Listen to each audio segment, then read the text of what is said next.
ஆண்டவர் இந்த நாளில் உங்களை ஆசீர்வதிப்பாராக.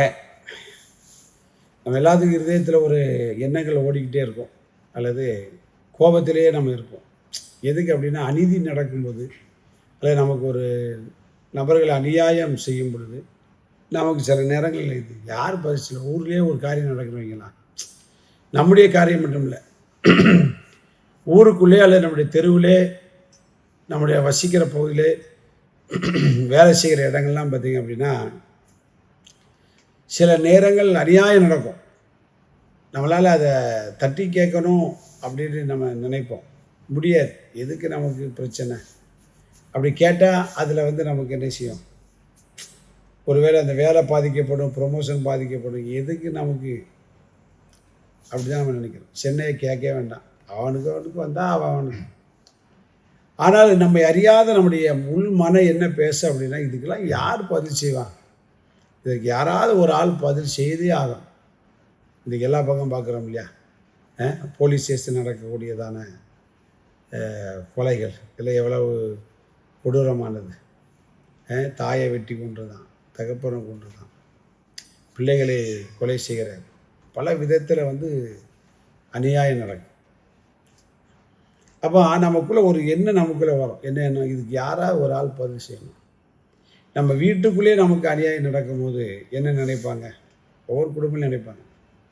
ஒரு மருமகளுக்கு ஒரு பிரச்சனை பார்ப்போம், அடுத்த மருமகள் எப்படி வராங்க, எதுக்கு பதில் செய்யக்கூடிய ஒரு ஆளாக வரும். சப்போஸ் அப்படி வந்துட்டுன்னு வைங்க, கரெக்டான ஆள் வந்திருக்கே அப்படிம்பாங்க.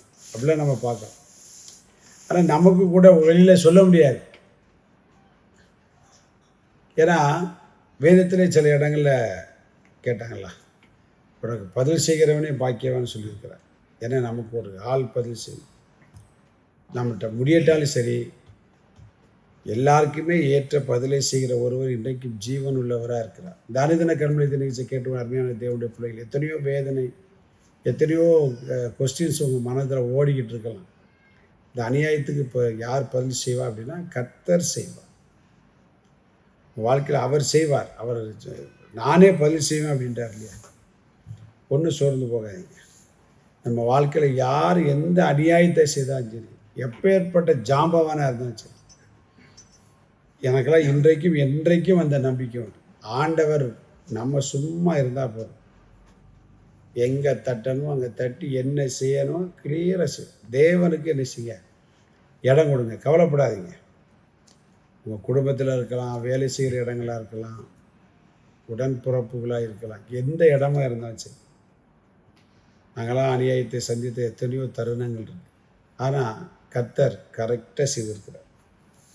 பைபிளில் நீங்கள் வாசிக்கும் போது பார்த்தீங்க அப்படின்னா, நம்ம மனசே தாங்கக்கூடாத ஒரு சம்பவம். 1 ராஜாக்கள் 21ஆம் அதிகாரத்தில் பார்த்தீங்கன்னா அப்படிப்பட்ட ஒரு சம்பவம் நடக்கும். என்ன 21:19, நீ அவனை பார்த்து நீ கொலை செய்ததும் எடுத்துக்கொண்டதும் இல்லையோ என்று கர்த்தர் சொல்லுகிறார். அநியாயமான ஒரு கொலை. யாரு? நாபோத்.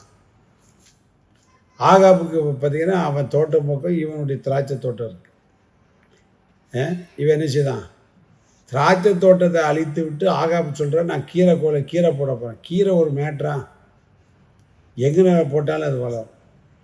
இவனுக்கு இருக்கக்கூடிய கொலஸ்ட்ரால் பாருங்கள். இதை வாங்க முடியலேங்கிறது வேதனை பாருங்கள். இன்றைக்கி சில நேரம் அப்படி தான், அவங்க நினைக்கிறது நடக்கலைன்னா வரக்கூடிய விப்ராலம், கோபம், அதுவும் அநியாயமாக நினைப்பாங்க. அதான் பிரச்சனை. அநியாயம், சில பேர் அநியாயம் பண்ணுறதுலையும் பொய் பேசுகிற கணக்கு கிடையாது. அதுக்காக ஏசுனா இப்போ மனுஷன்ட்ட ஏமாத்திடலாம், ஆண்டவர் விடுவாரா? விட மாட்டார். நாபோத்தை ஆகாபின் மனைவி ஏசபேல் பொய்சா குற்றம் சாட்டி கொலை செய்தார். இவன் அவன் பொண்டாட்டி போய் சொல்கிறான், யார்கிட்ட? ஆகாப்ட, நீ போய் அவன் செத்துட்டான், நீ போய் திராட்சை தோட்டத்தை எடுத்துட்டு வேகமாக போகிறான். ஆண்டவர் எலியான்ட்டு போயா, நீ போய் பதிச்சு. அப்போ தான் ஆண்டவர் சொல்கிறார், நாய்கள் நாபோத்தின் ரத்தத்தை நக்கின அதே இடத்துல உன்னுடைய ரத்தத்தையும் நடந்ததான்னு பார்த்தீங்க அப்படின்னா கரெக்டாக நடக்க வச்சார். அதே ஆகம் 1 ராஜாக்கள் 22:38 வாசிக்கும் போது, அந்த ரதத்தையும் அவனுடைய கவசத்தையும் சமாரியாவின் குளத்திலே கழுவுகிற போது கர்த்தர் சொல்லியிருந்த வார்த்தையின்படியே நாய்கள் அவன் ரத்தத்தை நக்கினது. ஆகாப் மரித்து அந்த ரதத்தை கழுவும் பொழுது அதே இடத்துல நாய்கள் வந்து அவனுடைய ரத்தத்தை இருக்கு. பதில் எப்படி செய்தார் பற்றியெல்லாம் உங்களுக்கு நடக்கிற அநியாயங்களை பற்றி கவலைப்படாதீங்க. கர்த்தர் என்ன செய்வார்? நிச்சயம் செய்வார். பதில் கிடைக்கும். சந்தோஷமா இருங்க.